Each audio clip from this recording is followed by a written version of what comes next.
to really matter, Black businesses must also matter. So today, Jazz Talks Law presents What's the Case? A conversation about laws and business.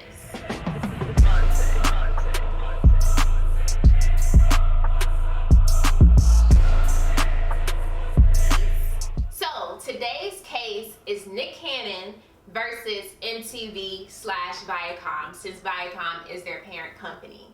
To make a long story short, if you have not heard, Nick Cannon was fired from the production of Wild 'N Out. Why? Because of his anti-Semitic conspiracy theory views on a podcast that he recently debuted. They had to be savages. They had to be barbaric. Because they're in these Nordic mountains. They're in these rough, torrential environments. So they're acting as animals. Right. So they're the ones that are actually closer to animals. They're the ones that are actually the true savages. Now, as a result, Nick Cannon is like, hold up, I created a brand and y'all are just gonna fire me?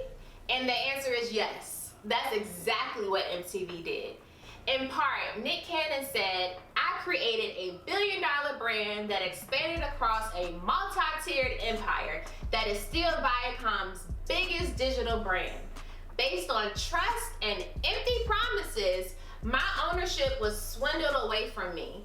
I demand full ownership of my billion-dollar Wild 'N Out brand. But does Nick Cannon have a case, right? Does he have any ownership? Can he claim any rights to the Wild 'N Out brand?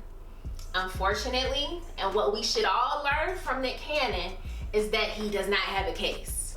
The question is why? Why doesn't he have a case? Because in trademark land, it's not about use, it's not about your idea, it's about who filed the trademark application first. So if you go to the USPTO, the United States Patent and Trademark Office, to their online website, you will see that Viacom filed this trademark application for the Wild 'N Out brand in 2019.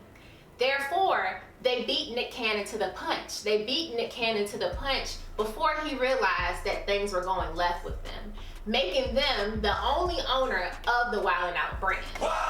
So once you are the first to file and you get that trademark application approved, you can stop anyone from operating a brand under those products and services. Now, MTV gave Nick Cannon a license to use the Wild 'N Out brand. When you are the host of a show, they give you a license to use the brand. They give you a license specifically here to use the Wild 'N Out brand. And also in that contract, it discusses the intellectual property. Now here, we would hope, or we would cross our fingers, that they may have gave him some intellectual property rights to the Wild 'N Out brand in the contract, but that really isn't likely. What's more likely is that in addition to the trademark, Viacom/MTV went ahead and put provisions in the contract that makes him a licensee of the Wild 'N Out brand, but that did not give him ownership. So what they did is they gave themselves an extra layer of protection. Not only do they own the brand, but they also probably put in their contract that he has no right to the intellectual property outside of the uses that they permit. So what does all of this really mean? What is Nick Cannon's solutions? Nick Cannon can start Wild 'N Out Airlines. Nick Cannon can start Wild 'N Out Plumbing. Nick Cannon can start Wild 'N Out hair products if you wanted to. But MTV/Viacom, they own the Wild 'N Out brand in terms of entertainment services and also in terms of restaurant services. Because when you file a trademark application, you have to identify the types of product and services you're using in connection with that brand. Therefore, all hope is not lost for Nick Cannon. But in regard to the entertainment and restaurant services space, unfortunately, he does not have a case. So the bigger question is, what can we learn from Nick Cannon? As business owners, future business owners, entrepreneurs, as future lawyers, what can we learn from Nick Cannon? Number one, we never, ever operate on empty promises. Nick Cannon said, For Viacom to be so deceptive is no surprise. They have been mistreating and robbing our community for years, underpaying talent on their biggest brands like Love and Hip Hop, all of the BET programming, and of course, Wildin' Out.